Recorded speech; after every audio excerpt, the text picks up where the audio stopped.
Assalamualaikum warahmatullahi wabarakatuh. Halo teman-teman, apa kabar semuanya? Kembali lagi bersama SK Studio. Di kesempatan kali ini saya akan membawakan alur cerita film India dengan judul Rakta Charitra.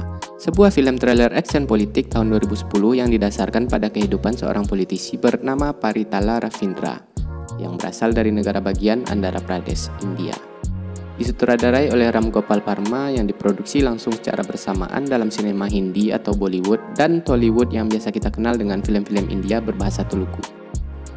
Lalu para pemerannya dimainkan oleh Vivi Oberoi, Abhimanyu Singh, Kirti, Srinivas Rao, Rahendra Gupta, Susan Singh, dan beberapa yang lainnya. Sebelum kita mulai, saya akan memberitahukan bahwa film ini penuh dengan adegan sadis. Mungkin buat teman-teman yang kurang menyukai film-film sadis dan brutal, bisa langsung skip video ini dan beralih ke video kami yang lainnya.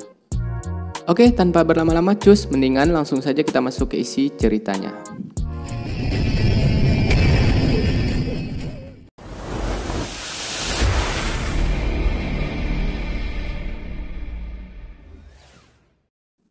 Di awal film kita sudah langsung disuguhkan adegan pembantaian yang dibarengi dengan pidato Mahatma Gandhi yang mengatakan bahwa di India tak ada hentinya perang saudara. Itu terus saja berlangsung dari generasi ke generasi. Kemudian adegan pindah ke Narsimha Reddy. Dia adalah pemimpin di distrik Anantapur. Dan ini ajudan dekatnya bernama Vera Badra. Meskipun Badra berasal dari kasta yang lebih rendah darinya, Narsimha mempercayakan semua urusan pentingnya kepada Badra dan juga menerima nasihat-nasihat dari Badra. Dia sangat diperlukan oleh Narsimha karena dedikasi dan sifatnya yang pekerja keras. Melihat kepopuleran yang diraih oleh Vera Badra yang merupakan orang dari kasta rendah menimbulkan kecemburuan dari orang-orang kastanya Narsimha, terutama datang dari Nagamani Reddy yang merupakan anggota dewan di distrik Anantapur. Dia hanya menunggu waktu yang pas untuk menyingkirkan Vera Badra. Sedikit info ya, India yang merupakan negara mayoritas beragama Hindu memiliki sistem kasta yang sudah dipakai sejak ribuan tahun yang lalu, di mana kasta tersebut memisahkan masyarakat menjadi 4 golongan. Pertama, Brahmana, yang sebagian besar adalah guru dan intelektual. Kemudian, Ksatria, atau para pejuang dan penguasa. Lalu Waisya, yang terdiri dari pedagang, pengusaha, dan petani. Dan yang paling bawah adalah Sudra, yang melakukan semua pekerjaan kasar. Kalau pengen tahu lebih lanjut, kalian bisa langsung tanya ke Om Google. Vera Badra yang cerdas dan ideal menjadi pemimpin kaum terbelakang dan orang-orang yang kurang mampu. Mereka mulai bekerja untuk memenangkan Dewan Distrik mendatang, bertujuan membangun dan mensejahterakan rakyat di daerah tersebut. Narsimha mempersilahkan Vera Badra untuk mencalonkan orang-orang dari kalangan bawah untuk mengikuti pemilihan anggota Dewan mendatang. Vera Badra berpidato di depan orang-orangnya bahwa kedepannya masa depan kita akan mulai cerah. Oleh sebab itu, kita harus bekerja keras dan menjaga kepercayaan yang telah diberikan oleh Narsimha. Dan bersama-sama kita akan mewujudkan setiap mimpi Narsimha Reddy, ungkap Vera Badra. Di sisi lain, Nagamani yang cemburu kepada Badra mulai meracuni pikiran Narsimha. Nagamani mengatakan kalau orang-orang dari kasta mereka marah karena Narsimha mengizinkan orang-orang Badra banyak mengikuti pemilu mendatang. Tapi Narsimha merasa keputusan yang telah diambilnya benar. Bukankah orang-orang kita juga banyak mengikuti pemilihan ini? Itu akan lebih adil, kata Narsimha. Tak berhasil dengan trik itu, Nagamani melanjutkan provokasinya dan mengatakan bahwa Badra hanya memanfaatkan Narsimha untuk meraih kepopuleran. Lalu perlahan-lahan dia akan mengambil kekuatan Anda. Di saat Anda di rumah, Badra yang berada di lapangan bertemu dengan banyak orang dan mengatakan bahwa dialah pemimpin sejatinya, ungkap Nagamani. Akhirnya omongan Nagamani pun termakan mentah-mentah oleh Narsimha tanpa mengklarifikasinya terlebih dahulu. Alhasil mereka berdua pun merencanakan sesuatu untuk menghentikan Vera Badra. Singkat cerita, Vera Badra datang ke rumah Narsimha bersama istrinya. Terlihat hubungan keluarga mereka sangat dekat, sudah seperti saudara. Kemudian Badra dipanggil ke ruangan Narsimha. Tanpa memberi alasan apapun, Narsimha membatalkan semua kursi untuk orang-orang Badra di pemilihan. Hal itu membuat Badra kesal dan mempertanyakan keputusan yang diambil oleh Narsimha. Bukankah sebelumnya kita sudah sepakat? Kenapa sekarang tiba-tiba berubah, kata Badra. Namun Narsimha tetap tidak memberikan alasan apapun. Badra sangat kesal karena pengabdiannya selama bertahun-tahun dibalas seperti ini. Ditambah nanti bagaimana dia menjelaskan kepada orang-orangnya. Akhirnya Badra pun meninggalkan tempat tersebut dengan penuh amarah. Vera Badra sadar mereka telah didiskriminasi karena perbedaan kasta dan merasa hanya menjadi budak untuk melayani mereka. Dia menuntut kesetaraan sosial dan mengajak pengikutnya untuk memperjuangkan hak-hak mereka sampai titik darah penghabisan. Di sisi lain, Nagamani terus memprovokasi Narsimha. Mereka tahu bahwa Vera Badra tidak akan tinggal diam. Kemudian Narsimha mengambil tindakan untuk menghabisi Badra terlebih dahulu sebelum dia melakukan hal-hal yang tidak diinginkan. Lalu dia menyuruh Nagamani untuk mengurusnya. Nagamani memerintahkan anak buahnya untuk membawa salah satu orang kepercayaan Vera Badra ke hadapannya. Orang itu bernama Manda. Singkat cerita, Manda sudah berada di hadapan Nagamani. Lalu Nagamani memberikan dua pilihan kepada Manda, membunuh Badra atau dia yang akan dihabisi oleh Nagamani. Mereka nggak mau secara langsung menghabisi Badra karena jika mereka yang menghabisi Badra, reputasi mereka akan rusak. Orang-orang dan pengikutnya akan berbalik melawan mereka di pemilihan. Tapi jika Manda yang melakukannya yang merupakan salah satu orang dekat Badra, para pengikut Badra akan ragu dan mungkin akan berpihak kepada mereka. Nah, inilah politik. Sekarang teman, besok bisa jadi lawan. Sekarang lawan, besok makan sepiring berdua. Dicarilah waktu yang pas untuk melaksanakan rencana tersebut. Di saat Badra hendak pergi ke tempat pesta dengan rombongannya, mereka memblokir jalan dengan cara menumpuk batu-batu besar di jalanan hingga mobil tidak bisa lewat. Di saat pengawal Badra mengecek keluar, mereka langsung menembaknya. Kemudian memberi peringatan kepada Badra untuk keluar dari mobil tersebut. Jika tidak, mereka akan membom mobil itu yang akan membuat korban lebih banyak. Badra langsung keluar. Kemudian muncul Manda bersama anak buah Nagamani. Manda langsung menfitnah Badra di depan banyak orang, mengatakan kalau Badra telah memakan dana partai. Dan yang disampaikan Badra selama ini hanyalah omong kosong. Karena itu Manda ingin membunuhnya.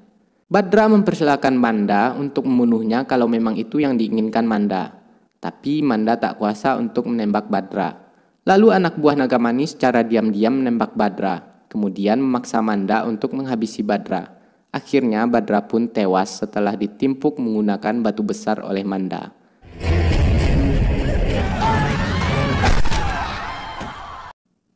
Di malam harinya polisi sudah berada di TKP.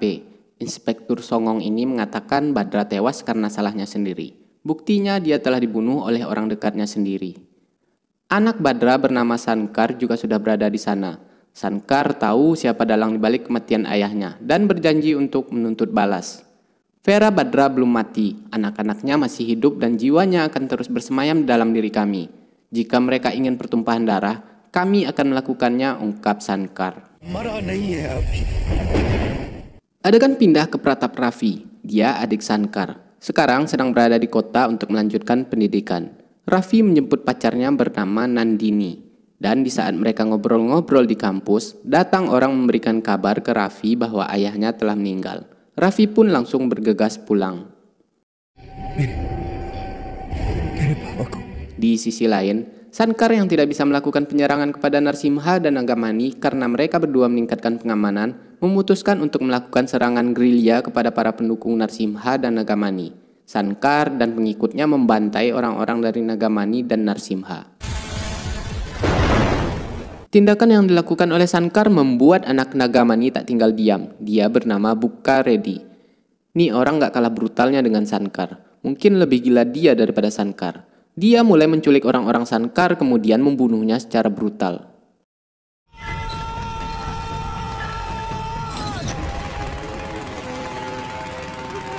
Yang membuat si Bukka ini lebih gila dari Sankar adalah di waktu dia lagi nafsu, dia nggak berpikir panjang untuk menculik anak gadis orang, bahkan bini orang pun dia embat. Bukka Reddy yang mendengar kepulangan Pratap Raffi berencana untuk membunuh Raffi, tapi ayahnya melarang hingga acara pemilu selesai. Di sisi lain, Sankar sekarang bersembunyi di hutan. Raffi yang datang ke sana melihat potongan kepala salah satu orang yang ikut membunuh ayah mereka. Sankar melarang Raffi ikut campur ke dalam masalah tersebut. Dia menyuruh Raffi untuk melanjutkan kuliahnya, karena itu juga salah satu keinginan dari ayah mereka.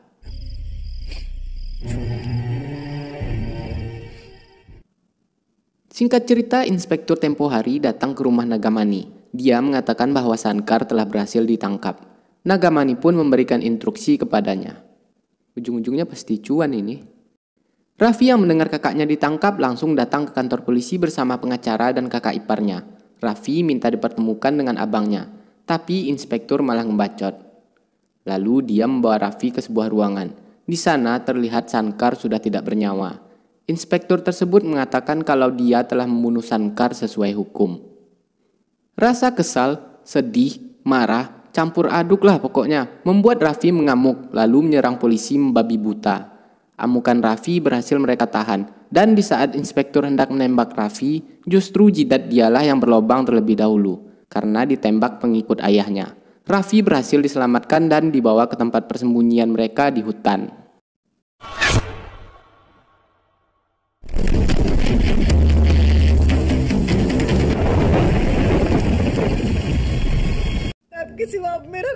Mendengar anaknya telah tewas, ibu Raffi memohon kepada Narsimha agar mereka tidak membunuh Raffi.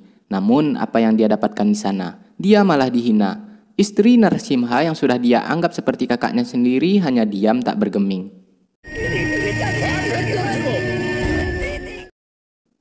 Di sisi lain, rasa murka, benci dan amarah menyelimuti Raffi. Dia berencana untuk membalas kematian ayah dan saudaranya. Tapi pengikut ayahnya ini kurang yakin dengan Raffi, karena memang si Raffi ini dasarnya orang terpelajar dan belum pernah sama sekali memegang pistol. Raffi terobsesi untuk menancapkan sabit ke tubuh orang-orang yang telah membunuh ayahnya. Lalu si om ini mengatakan kalau mereka berencana untuk membunuh Narsimha, Nagamani, dan Manda secara bersamaan. Bukan begitu caranya, ungkap Raffi.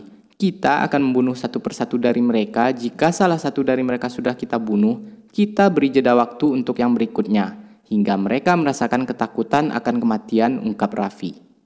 Hayo lo, orang yang tadinya diam, santun, perlahan-lahan berubah menjadi hantu karena dendam. Mereka mengincar Narsimha terlebih dahulu. Raffi sengaja membantai Narsimha di depan istrinya karena Raffi sangat kesal ibunya telah mereka permalukan. Narsimha pun tewas bersimbah darah di hadapan istrinya.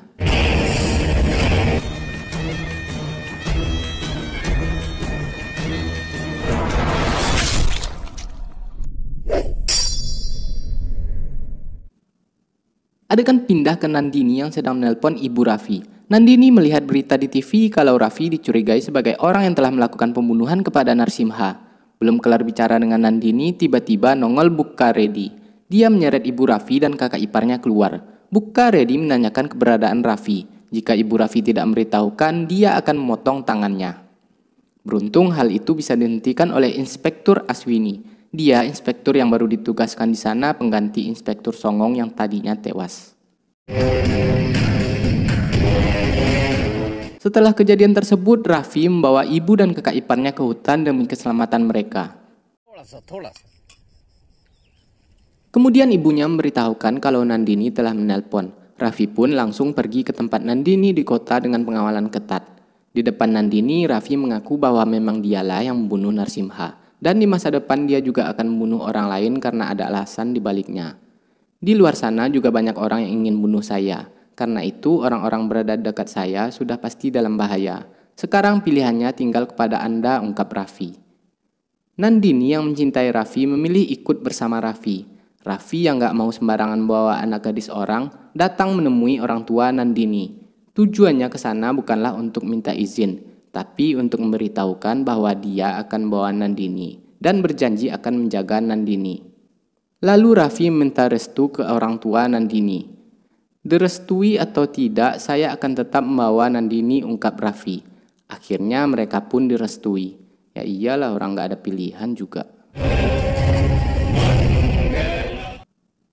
Adegan pindah ke Manda yang sedang berada di pasar. Tak lama kemudian datang orang-orang Raffi. Manda yang menyadarinya mencoba melawan. Alhasil tangannya pun putus terkena tebasan. Manda memohon agar mereka tidak membunuhnya. Tiba-tiba muncul Raffi dan langsung menikam Manda.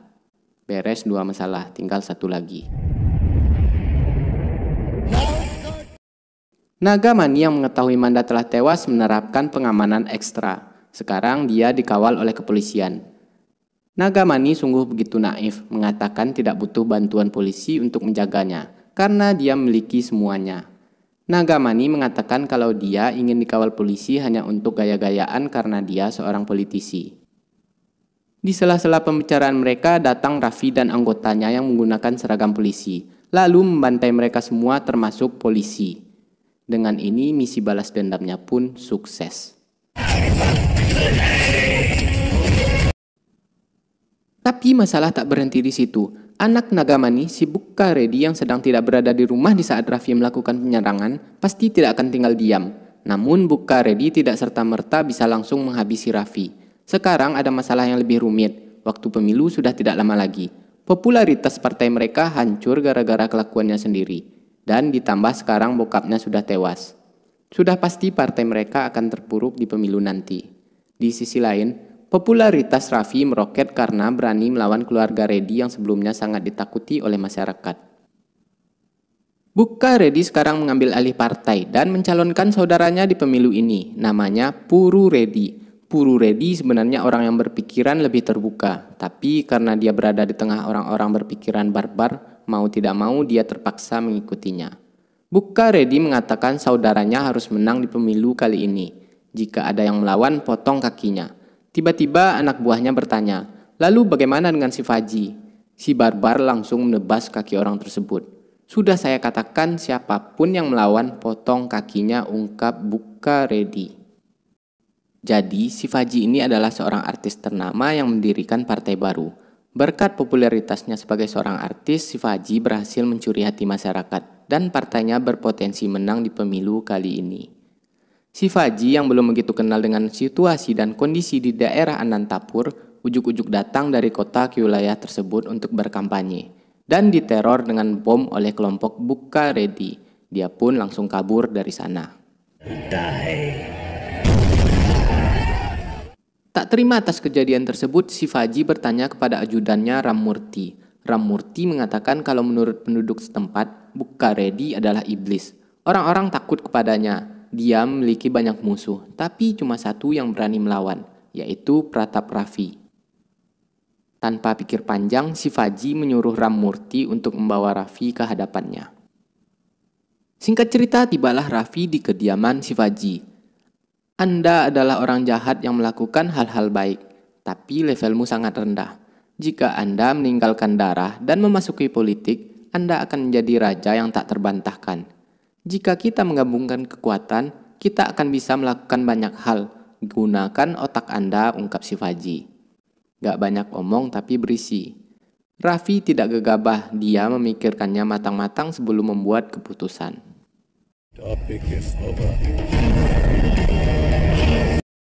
Setibanya di base camp, orang-orang Raffi mempertemukan Raffi dengan orang yang telah menjadi korban kebrutalan Bukka Reddy.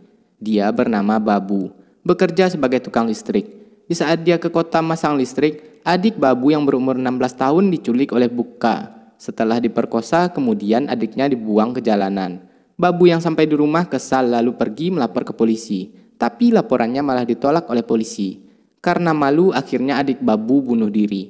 Di rumah sakit, Babu yang emosi karena laporannya tidak ditanggapi oleh polisi, bersumpah akan membunuh Bukka Reddy. Alhasil dia pun ditangkap. Kemudian dia disiksa secara brutal hingga kakinya patah. Kejadian tersebut makin memantapkan niat Raffi untuk terjun ke dunia politik.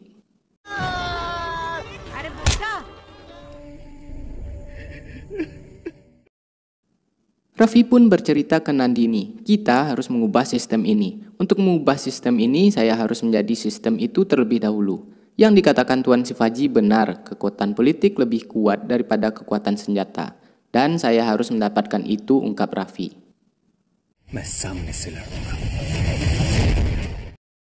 Singkat cerita, datanglah Raffi dan anggotanya ke rumah Shivaji. Di sana sudah banyak media. Belum resmi menjadi anggota partainya, Raffi sudah bisa membuat Shivaji terkesan. Raffi dan anggotanya yang baru saja tiba langsung menaruh senjata-senjata mereka di dekat Shivaji. Shivaji bingung, kau kan bisa menggunakannya untuk mencapai tujuan. Kenapa kau meninggalkannya di sini, kata Shivaji. Ini hanya pertunjukan, ungkap Raffi. Jadi semacam pencitraan gitulah. Kan kelompok Raffi ini dicap sebagai pemberontak karena melakukan perlawanan bersenjata kepada partai berkuasa Reddy CS. Sekarang pemberontakan mereka bisa ditangani oleh Shivaji. Jadi kesannya begitu ntar di depan media. Otomatis pamor partai mereka akan semakin meningkat. Di sisi lain, Bukaredi kebakaran jenggot setelah mengetahui Raffi juga ikut pemilu tersebut. Di basecamp, Raffi memerintahkan orang-orangnya untuk meningkatkan kewaspadaan karena musuh mereka bukan hanya datang dari kubu Bukaredi. Dan sebelum orang-orang tersebut melakukan penyerangan kepada mereka, Raffi berencana untuk menghentikan mereka terlebih dahulu. Buat daftar semua musuh-musuh kita dan kita akan menghabisi mereka satu persatu, ungkap Raffi. Sekarang Raffi sibuk berkampanye untuk mencuri hati masyarakat. Di waktu yang sama, tangan kanan Raffi, Omkar dan Aka membuat tim untuk membersihkan orang-orang yang dicurigai sebagai musuh. Kemudian para pendukung musuh mereka dan juga memberi dana kepada musuh mereka. Di sisi lain, Bukaredi juga melakukan hal yang sama. Tidak sedikit anak buah Raffi yang tewas atas serangan yang dilakukan oleh Bukaredi.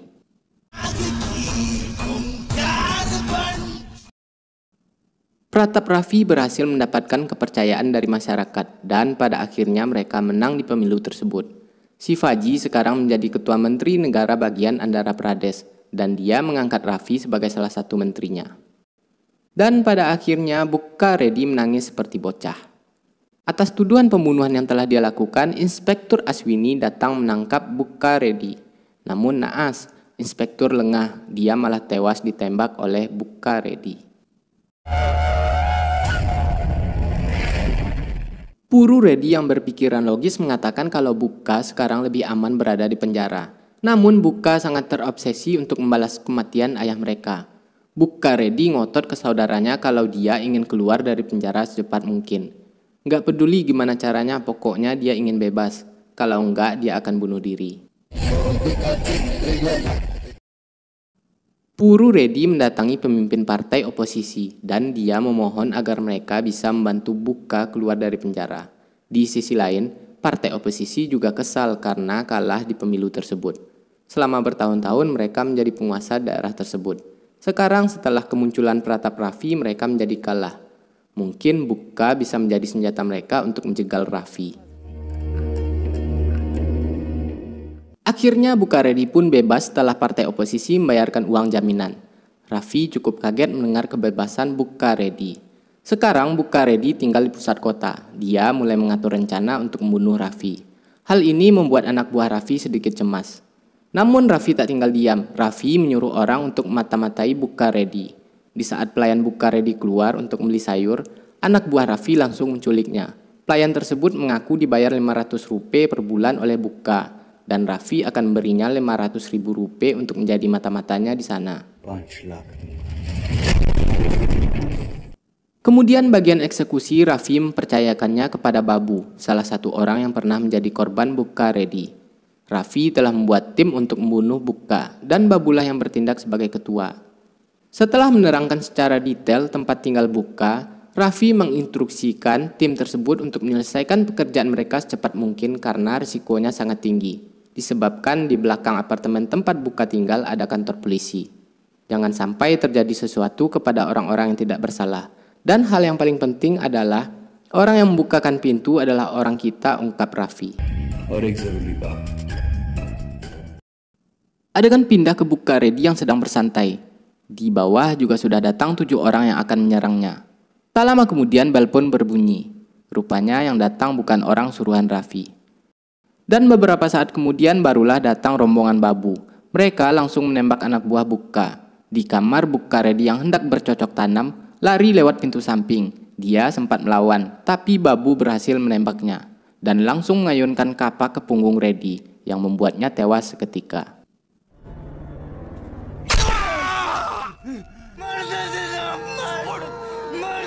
Terlihat Babu sangat puas akan hal itu.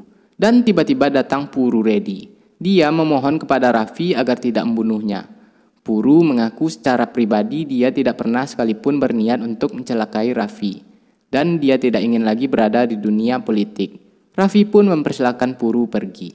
Bertahanlah. Pembunuhan brutal Bukaredi di Siang Bolong membuat heboh seisi kota. Meskipun semua orang tahu siapa orang di balik pembunuhan itu, tapi semua orang takut menyebut nama Raffi. Kecuali beberapa orang dari partai Shivaji sendiri. Orang-orang tersebut meminta Shivaji untuk mengeluarkan Raffi dari partai. Mereka juga mengatakan Raffi telah mengubah demokrasi menjadi lelucon. Raffi masuk ke ruangan tersebut dengan santai. Orang-orang tersebut cukup takut dengan Raffi. Shivaji yang tadinya hanya diam mendengarkan ocehan dari anggotanya mulai bicara. Kalian mengatakan Raffi seorang pembunuh? Ya, dia memang pembunuh. Bahkan dewa pun membunuh orang untuk kesejahteraan umat, ungkap Shivaji. Kalian harus melihat siapa yang dia bunuh. Untuk apa dia membunuh mereka? Apakah dia membunuh orang yang mulia? Yang dia bunuh itu adalah iblis, ungkap Shivaji. Shivaji pun mengusir mereka keluar. Kemudian Shivaji memperingati Raffi. Tugas utama pemerintah adalah menjaga hukum dan ketertiban. Polisi juga ada di sana untuk mengawasinya. Tapi, terlepas dari semua kekuatan polisi, mereka tidak bisa mengendalikan hukum dan ketertiban sepenuhnya di negara bagian manapun. Sebagai pemerintah, saya Kepala Menteri Shivaji Rao mengumumkan bahwa tidak ada tempat untuk preman dan penjahat di sini. Dan hanya penjahat besarlah yang bisa melakukan pekerjaan itu. Dan orang itu adalah kamu. Perintah tersirat yang diberikan oleh Shivaji langsung dilaksanakan oleh Raffi. Raffi menyuruh ajudannya untuk mengundang seluruh mafia yang berada di Andara untuk datang ke rumahnya besok makan siang. Total ada 11 kelompok mafia yang disebutkan oleh Raffi. Shabad Manjle, Crossroad Gola Ravi, Sattar Khan, Amirpet Purushottam, Vehdana Sakko. Singkat cerita, tibalah mereka ke kediaman Raffi. Sejak pembunuhan Narsimba Reddy, ketenaran Pratap Raffi meroket. Bukan hanya orang biasa, bahkan penjahat di kota pun takut kepadanya.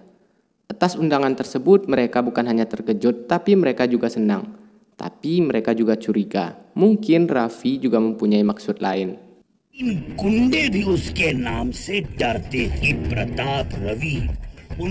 Setelah makan-makan, Raffi pun mengucapkan terima kasih kepada mereka karena bersedia untuk memenuhi undangannya. Kemudian Raffi bercerita, orang-orang mengatakan bahwa 100 tahun yang lalu di sini tidak ada apa-apa kecuali hutan. Hanya harimau, serigala, rubah dan binatang yang lainnya berkeliaran di sini. Seiring berjalannya waktu, populasi meningkat, hutan pun menghilang. Tapi masih ada beberapa binatang tersebut tinggal di sini dalam bentuk manusia. Mereka membuat geng di daerah mereka dan menjalankan bisnis ilegal dan juga menyusahkan orang biasa. Saya harap kalian mengerti apa yang saya ucapkan, ungkap Raffi. Mulai sekarang, segera, di antara kalian tidak ada lagi yang menjalankan geng atau melakukan pembunuhan ataupun merampas tanah orang lain. Ini bukan permintaan, tapi ini adalah perintah, ungkap Raffi. Keren sih kayaknya. Pratap Raffi mulai melakukan banyak hal. Dia membantu orang-orang yang tersandung kasus nggak jelas di masa pemerintahan sebelumnya. Orang-orang sekarang banyak datang ke rumahnya untuk minta pertolongan. Apapun yang diinginkan oleh Raffi itu pasti akan terjadi. Kekayaan dan kekuasaan perlahan mengubah Raffi dari manusia ke sistem. Tapi dia tidak akan selamanya menjadi raja. Di hari-hari mendatang dia akan mendapatkan penghalang besar di jalannya. Dan nanti kita akan melanjutkannya di Rakta Caritra 2. Di post credit scene kita melihat karakter baru yang diperankan oleh Surya Sipakumar. Dia membom iring-iringan mobil Pratap Raffi. Dan dia juga terlihat menggunakan baju tahanan yang sedang bercerita sambil meneteskan air mata. Sebagai siapa Surya ini dan kenapa dia ingin membunuh Raffi? Kita akan melanjutkan di video berikutnya.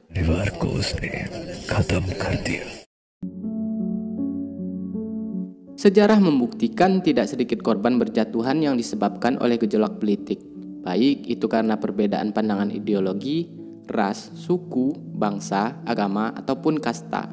Mudah-mudahan di negara kita yang begitu banyak perbedaan ini tidak ada lagi perang saudara yang mengatasnamakan perbedaan. Justru perbedaan itulah yang akan membuat kita menjadi bersatu. Jangan sampai kita dipecah belah. Dirgahayu Republik Indonesia yang ke-76. Semoga Indonesia makin maju, makin kuat, makin sejahtera rakyatnya. Merdeka. Oke, sampai di sini dulu untuk videonya. Terima kasih banyak sudah mampir ke channel kami. Jangan lupa like, komen, dan subscribe jika menurut kalian video-video kami cukup menarik untuk ditonton. Dan sampai jumpa di video-video kami berikutnya. Wassalamualaikum warahmatullahi wabarakatuh.